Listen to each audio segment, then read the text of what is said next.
Rob, pull up the Putin clip about the interview with Tucker, okay? If you have that, he's being asked about how his experience was with Tucker. And, you know, there's a lot of different things that are being said. Rob, you have it on Twitter. We send it in group chat. You should have it. Yeah. It's sent in group. So, you know, he's being asked, so how was the interview for you? Was it what you expected? Was it tough? Was it, you know, were you expecting tougher questions? Was it something that you thought it was going to be easier? And his response doesn't hold back at all. He straight up sits there and says, you know, this was not the toughest interview. I was hoping for more tougher questions because I was ready to answer tougher questions because I wanted to show how capable I was. Very interesting that he's taking this angle. But go ahead and play the clip. Я-то, честно говоря, думал, что он как раз и будет вести себя агрессивно и будет задавать эти так называемые острые вопросы. Я не просто был к этому готов, а я этого хотел. Потому что это давало бы мне возможность также остро отвечать, что, на мой взгляд, придало бы определенную специфику всей нашей беседе. Но он избрал другую тактику. Он несколько раз меня пытался прерывать, но все-таки, на удивление для западного журналиста, оказался терпеливым, выслушивал мои длительные диалоги, особенно касающиеся истории, и не давал мне повода сделать то, к чему я был бы готов. Поэтому, откровенно говоря, полного удовольствия от этого интервью я не получил. Я-то, честно... Yeah, hold on, Vin. That's pretty... Well, he wanted... By the way, he wanted more hard-hitting. He was prepared for the worst, but he got... Like, you called it a Thank softball... you, Vinny. No, you called it a softball interview, but Yes. well, now all of a sudden you trust everything that Putin say. Well, like now he's the trustworthy... Is not the anti-angry... Like, now you love the guy. Thank you for validating my point, is that you can't trust what comes out of Putin's mouth. You can't trust any leader of anybody. But no, hang on. But here's the question. Yeah. So how do you process this? So, how do you process you know, it? I hate to be that guy and say, I told you so. Forget, this is, you know, Monday morning quarterback over here. Of course. Putin commenting. If you watch that interview, and listen, you're talking to somebody that respects Tucker. Is there anybody more prolific in journalism today than Tucker Carlson? No. So I can do accolades at the wazoo for Tucker. But when you travel to Russia and you're sitting there with Putin, dude, I'm expecting some fireworks. Oh, really? Oh, really? And I'm guess what? expecting some If the fireworks are Excuse too loud, me, Tom. Well, if the fireworks are too loud, Adam, you could wind up staying in Russia for the rest of your life. So, because you, by the way, that's all bullshit. You gotta be a risk taker. You gotta be a gun blazer. By the way, let me explain. Okay, Adam. No, you're talking out of your ass because if you go to Russia and sit in front of this killer and you say some crazy shit, you're staying in Russia. Hey, listen, forever. They already have one there's reporter. There's nothing wrong with asking tough questions. Okay. No matter but when where your life you are. is on the line, Adam, so at least he went there. I give him credit. Guys, here's what I want to know. Guys, Yeah. I'm asking you a basic question. Yeah. What do you, Tom, I'm going to go to you. What do you think about what Putin said? Forget about I'm right, you're wrong, all this other stuff. What do you think about what Putin just said, Tom? Putin is a boss, and he's responding like a boss, and he's taking the road of power and the road of ownership. I owned the interview. I was in control of the interview. I was expecting more. I didn't get it. He also took a zinger back at Western journalists. Now, remember, Tucker's there for a podcast, not a journalistic, like, press secretary versus the press, a briefing. That's not what he was there for. It was a podcast. And he's pointing out he was surprisingly patient. Normally, Western journalists interrupt me and are not very patient. And he actually listened to me. So he gave credit to Tucker in a couple places here. And I don't think it was damning with faint praise. I think he's basically, he's the boss. And he says, I thought it would go like this. It went fine. I wasn't particularly impressed. I thought he'd ask some tougher questions. But you know what? He was surprisingly patient at times like this. So I'm thinking he's taking the boss position here. And he is completely in charge. Okay, so Putin's your boss. I get it, Tom. So I didn't say that. What is with you today? What are the quips today, dude? Vinny got me fired up. Like I said before, it was a softball interview, and it could have been tougher. His words were, I was expecting him to be more aggressive and ask tougher questions. He went on to say, I was not just prepared for that, I was expecting that, and I wanted that, but I didn't get it, basically. And I gave him the opportunity to respond sharply. He didn't. Furthermore, he attempted to interrupt me several times as a Western journalist has Tom pointed out, but he proved to be too patient, listening to my lengthy replies, especially about history. He just sat there and let him go for a half hour about Russian history. I'm sorry. There's a war in Ukraine right now, potential World War III. I don't need to know about Tsar Nicholas the 17th in 1750 whatever. It's pointless. And it was dribbling, and Tucker should have been tougher with him. You're saying the same thing you said yesterday, Tuesday, which I get it. I understand what you're saying. What I'm asking you is, what do you think about why he said what he said? Because right afterwards, what Putin turns around and says is, Rob, what is that story about who he's voting for and who he would prefer? Yeah, I sent him that clip. Can you tell me? Okay, there it is. Let me just read this, and we're gonna do all this together. Okay, I'm gonna go to it's page 21 in the stories. Okay, page 21 in the stories, and here's what you'll notice. Okay, so Putin says he prefers more predictable Biden over Trump. This is a Reuters story. In an interview broadcast on Wednesday that he would prefer Joe Biden to Donald Trump, but was willing to work with any U.S. president, he was asked by interviewer Pavel Zarbin who was better for us out of Biden, a Democrat, and a Trump, a Republican. Putin replied without a question, without hesitation, Biden is more experienced, predictable person and a politician of the old school, smiling slightly, but we will work with any U.S. president who is the American people have confidence in. When I met with Biden in Switzerland, true, that was several years ago, 3 years ago, people were already saying he wasn't up to it. I didn't see anything of that kind.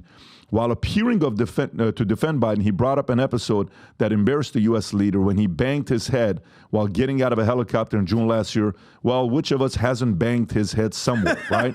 Now, here's the thing. Key word to the question that Pavel asks. Listen, Pavel asks, who was better for us? Who is better for us? Not who is better for America. Which president is better for us? Putin said Biden. Of course, Biden is better for him than a Trump is. Now, a few things you got to also be thinking about here.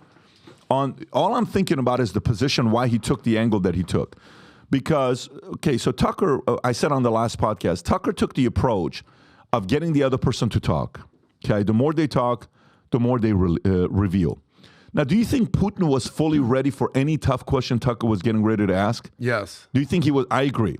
I agree the fact that Putin was ready to be asked anything. Do you think the risk factor for Tucker would be any higher or lower if he would have asked the toughest questions? You think anything would have happened to Tucker? No. Not at all, period. This is a journal. Give me a percentage. Let's give percentages. I'll give you mine. Go for it. Less than 1%.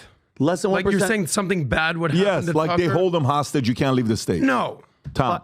I think there'd been a 0% chance of that happening. And I was going to say, Putin said, hang on, I'm sorry.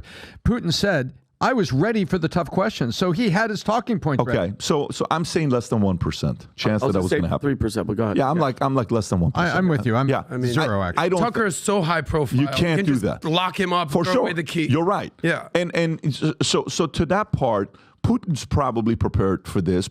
Now the only thing I would want to know from Tucker, did Putin's camp tell Tucker certain topics that are off the table that you cannot ask? If that is the case, then Putin's playing games. Of course. And that's not cool to do that, because if Putin said every question has to be approved by us, and that's what his administration did to protect Putin, and Tucker knew his boundaries, now he's coming and doing this, that's gamesmanship.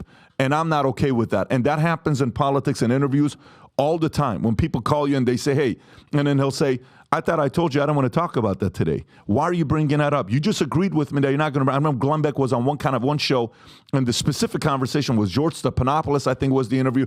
Rob, can you pull up to see if it was Glenn Beck, George Stephanopoulos? He steps away and walks away. He says, you agreed to not bring this up, and you're still bringing it up, right? So if that's the case, then he lost some credibility with Tucker. Not that there needs to be lost credibility. He doesn't go to sleep worrying about Tucker. Who is Tucker to this guy? Unless if Tucker's going to be Trump's VP, he doesn't sit there worrying about that Tucker. So for me, there's a lot of games being played at him, and I don't know if we have the intel to everything. It would be a question I wouldn't mind asking Tucker to see if there was anything that was off the table that you couldn't speak about. But on the other side with Biden, of course he's going to want a Biden instead of a Trump. Are you kidding me? Any day of the week he's going to want a Biden instead of a Trump. It wasn't George Stephanopoulos. Yeah. It was It's Brian Stelter. Yeah, just One of the Eddie's worst. favorite guy. Go for it. Tom, you wanted to say something, Tom.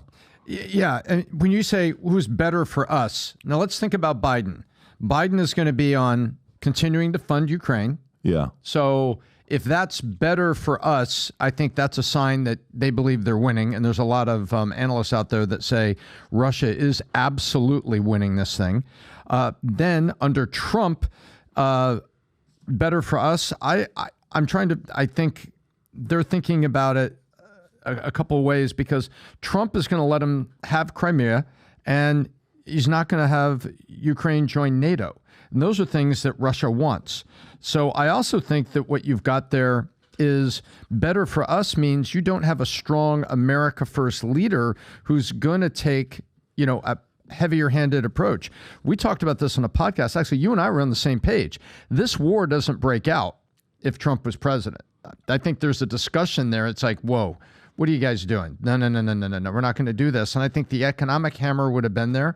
And I think leadership would have shown forward. So I find it interesting when you look at the two things that would happen under either president on how they're of the opinion that Biden is better for us. And they're talking about predictability. Vinny. But with Biden, you still get a lot of billions of dollars funding the war. I want to ask Adam, what tough questions, if you were Tucker, what tough questions are you asking this guy? And I'm not being an ass. I'm being genuine. Besides the reporter question and something about why and when we can do this, what else could he have? Where would you have gone to let him to push his buttons even more? The last question he asked was about Evangerscovich. Yeah. I think that's a very important question. I think time. Journalists, real journalism needs to be protected, and the integrity of journalism needs to be protected. He's wrongfully accused of espionage, sitting in a Russian prison cell, rotting. It's the #1 story continually on Wall Street Journal if you read the paper. I would specifically focus on the war. I would spend 2 hours talking about the war that is continuing to plague Europe. I don't care about Russian history. Yeah, I do give him credit about asking about the Nord Stream pipeline. There's some tough conversations to be had about Russia. Look, here's the bottom line. Here's the reality of today. Right now, U.S. and Russia relations are the lowest since the Cold War. Biden and Putin aren't even speaking at this point. So to the point where, I don't know about this, Pat. I don't know if he actually would want Biden. It's pretty clear to me that the right side of the Republican Party wants no part of funding Ukraine. Nothing more than Putin would want is to stop funding Ukraine, take over the territory that they've basically wrongfully possessed, and just trounce all over Ukraine and Kiev and Crimea and the Donbass and everything. So I'm not fully convinced that he actually wants Biden. Now, at the same token, Biden is clearly a weaker candidate than Trump in many facets. So and by the way, just to circle back on everything, do you know what's going on next month in Russia? What? Take a guess. Election season. Like in 2024, 40% of the world is holding elections. Putin is shoo-in to win. Obviously. In fact, Wall Street Journal reported during the election, Russian authorities have, quote unquote, eliminated any serious opposition. Literally? So that's literally, that's the reporting. So Putin calls Biden experienced and predictable. We all remember the interview where he praised Trump as colorful and talented. If you want to ingratiate yourself with Trump, just call him a nice guy, tell him he's great, and he'll be your lapdog. But so to answer my question, basically focus on the war. Well, hold on. Which was focused on? He talked about the reporter. He talked about the Nord Stream pipeline and CIA. What else would you ask that would have been this hard pushing question? I would have spent 2 hours on the war. I would have spent 2 hours on war crimes. I would have said, why are you doing this? The one thing he said, do you have any regrets over the war? No, my only regret is that I didn't act earlier. Yeah, but Adam, because listen to me. He had a red line. He even said, remember, nothing happened during Trump. Biden said on camera, and Rob could find it, but you don't have to play it. He goes, he invited them to attack. He was like, I'm not going to do anything if there's a minor incursion. Who invited them? Biden said that before this started. He goes, if they want to do a minor incursion, that's fine. Biden's words, not mine. So unbelievable that he would say that. And of course they want, but Biden's the most predictable old man, and nothing else would have been asked. Adam, nothing else would have pushed this guy's button. They talked about the war. He gave the history report. He talked about the Nord Stream pipeline. He talked about the guy. And you know what basically said, Putin said? Your side doesn't even want to talk to me. The fact that it has to be a reporter to go talk to the leader of our adversary should tell you a lot about what's up with our political establishment. Pat, so look, here, I'll circle back to you, PBD. You know, Putin just gave his response to the interview. Well, you know who's going to respond next? Tucker? Probably Tucker. Of course. And he's going to answer those questions. Was anything off the table? Was there anything they didn't tell you should or shouldn't say? Did you fear for your life at all? Tucker, who's now safely back in the United States, you know, railing on what he's railing on these days about enemies of the state and being a draft and all that. Let's see what he has to say, because he has a voice too. Let's see how he responds. Did you see him, Pat? Did you see him go to the train station? Yes. How insane! Because mind you, if you think of Russia right now, you just think cold and they're poor, and this is just from what the media does. But Tucker went on Tucker Shorts, I think they're called. He went into their train station, bro. It looks immaculate. Well, I mean, they played a nice song. Yeah, if we can play that, I actually have a response on what that is. I don't know. Before he plays that, do you want to respond on what you think Tucker's going to do next, Pat, or what? No, I can't, because I don't know. I don't know if there was, like, for example, when DeSantis came here, obviously we're talking two different levels here, but when DeSantis came, his press secretary called me the night before to get a feel about the questions. And I said, are you calling me to ask me to not talk about certain things? She says, no, I just want to know what you're planning on talking about. So well, I'm going to talk about X, Y, Z. Okay, great. Looking forward to seeing you in the morning. They came. So nothing was off the table. Like with DeSantis, you're saying? No, so I was able to ask whatever the questions I wanted to ask, which I did. Yep. But to me, I don't know if that was the agreement. So then you as an interviewer has to sit there and say, do I take this interview with those 5 topics being off, or do I not take this interview? The last time somebody interviewed him was this many years ago. Maybe I will still take the interview because I'm still going to be talked about worldwide. It's still going to be trending. I'm still going to get hundreds of millions of eyeballs, if not billions of eyeballs. Yeah, let's go ahead and do it without those 5 topics, right? Mm-hmm. Or you can say, I don't think Putin would care if you brought up any topics. I don't know. I don't know the dynamics of that organization. I would love to do an interview with Putin. My approach would be a very different approach I would take. But if I had 2 hours, I would have taken a similar and a different approach in a couple areas. Because I think from his standpoint, Putin's standpoint, Putin is such a the word is the gangster. He is. Putin's a gangster. And sometimes gangsters want to talk to gangsters, is what they want to do. I agree. And you know, there's so much pressure on Tucker to go out there knowing no matter what you do, guess what? You're not going to be seen as doing a great interview. Yeah. There is no winning when you interview somebody that powerful. Nothing. So you're not going to win. It's a lose-lose win. Meaning, it's a lose-lose win. You're going to win. Tucker won. Big time. But it's a lose-lose at the beginning. Then you win long-term, because after that comes who? Anybody and everybody has to agree. You don't have the brass to sit down and talk to me, and Putin did. You don't. You're 1/10 of him. You're 1/5. So I think this is going to be the beginning of a lot of crazier interviews like this. Let me ask you a question, Pat. Yeah. This is directed towards you. I want to do this last, and I want to move on to the next story. And look, I'm not trying to pull a Dana White right now or to Howie Mandel and give you all your praise and you walk off the podcast. So I'm not trying to do that. Pat, everyone knows you're a very gifted, talented interviewer. You didn't go to school for this. This is just something that you've... Colombia, 4 years. Yes, exactly. Just Colombia and South America. Yeah. But, you've interviewed mafia bosses. You've interviewed presidents. You've interviewed the greatest athletes of all time. You've sat down with major people. DeSantis even, everything you just mentioned. I think my personal opinion, I think the next evolution of what you're going to do is you're going to be interviewing the Putins of the world. I think you're going to sit down with a Zelensky. I think you're going to sit down with a Maduro. I think you could sit down with a Xi. I think you could sit down with a Kim Jong-un. I see that for you. That's my opinion. But when you go to sit down with these people, if they tell you, PBD, hey, don't ask these questions. These are questions you cannot ask while you're sitting down with Xi, while you're sitting down with Maduro, how would you respond to that? Okay, so what things will I respect? If it's a mistress, wife, personal life, I'm not interested. Michael had a relationship with the media. Mm-hmm. He never talked about his girls and what he did, party and all that stuff. I'm not interested in that. Everything else, I'm interested in. So I'm interested in talking. When I sat down with Sammy, whatever you do, don't bring up my son and my daughter. No problem. I'm not interested in your son and your daughter. That's sensitive subject.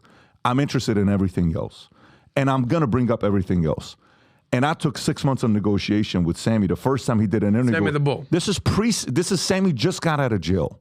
This is the last interview Sammy did was with Diane Sawyer, got 20 million eyeballs, and he's telling me this on the phone. I said, I want to talk about everything else, but I'm not going to bring up your daughter and your son. And then let's sit down and have a conversation and let the audience decide. But yeah, I would be open to that, but all the other things we have to talk. So if they said, hey, listen, you said, all right, respect, we're not talking about your personal life, wife, kids, family. Don't ask me about this war. Don't ask me about this, then it's not a real interview. Okay. Because my MO is the following. Here's my MO.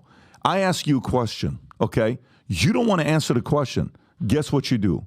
Answer the question that you don't want to answer the question. Let the audience know you don't want to answer the question. Yeah. Do you understand what I'm saying? Hey, so what happened with you and Novani?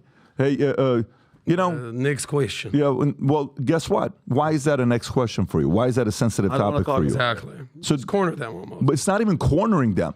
Even if I ask 3, 4, 5 follow-up questions, your non-answer is an answer. Yeah. And let the audience go and talk about, the way we're talking about it right now is, what is a non-answer? Why did he not want to answer that? Is it because he thought he was going to reveal something? Is it because, but that is still an answer. Right? A non-answer is an answer. Like how you, the conversation you had with Tom Brady, you said, hey, listen, the rings, Michael, Brady, Belichick, and he swerved multiple times. And Pat's like, well, look, before I move on, I got to ask again. The way that you delicately kind of approach that respectfully but forcefully, I can see that. I think a great interview filled with tough questions, combined with respect and a certain level of humility, and a level of curiosity makes for the interviewer and the interviewed dancing. And when you watch two dancing in a great interview, you enjoy it. It feels great. I don't know if these two were dancing. I do know the direction and the style of an interview he took is to get Putin to speak as much as he did. Again, I don't know the behind the scenes, like what negotiation was taking place. But you'll know when an interview is working. Now I'm just envisioning Putin dancing, doing some Russian lambada. He can do his kazacho, and I would do my Armenian music.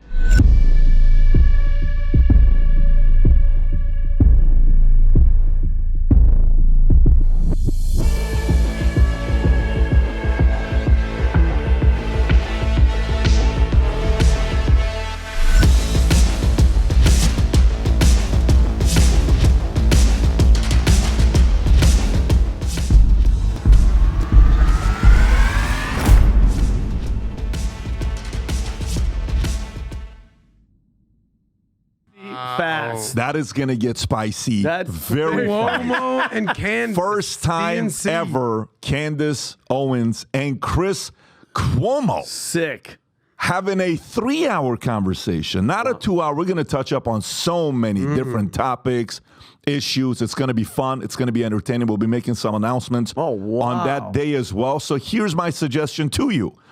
If you're part of the text that, when I send you text and you find out before everybody else, on any events that's going on, you already got this text and you're tuning in to see who it is. Now Candice and Chris Cuomo. You got VIP tickets. Rob, if we put the link, does that the QR code take it straight to it? Correct. Perfect. You got the VIP tickets where you get a chance to sit up front and hear all the exchange. Maybe even we'll go to the audience with the VIP ticket to ask a question pointed to Chris or Candice.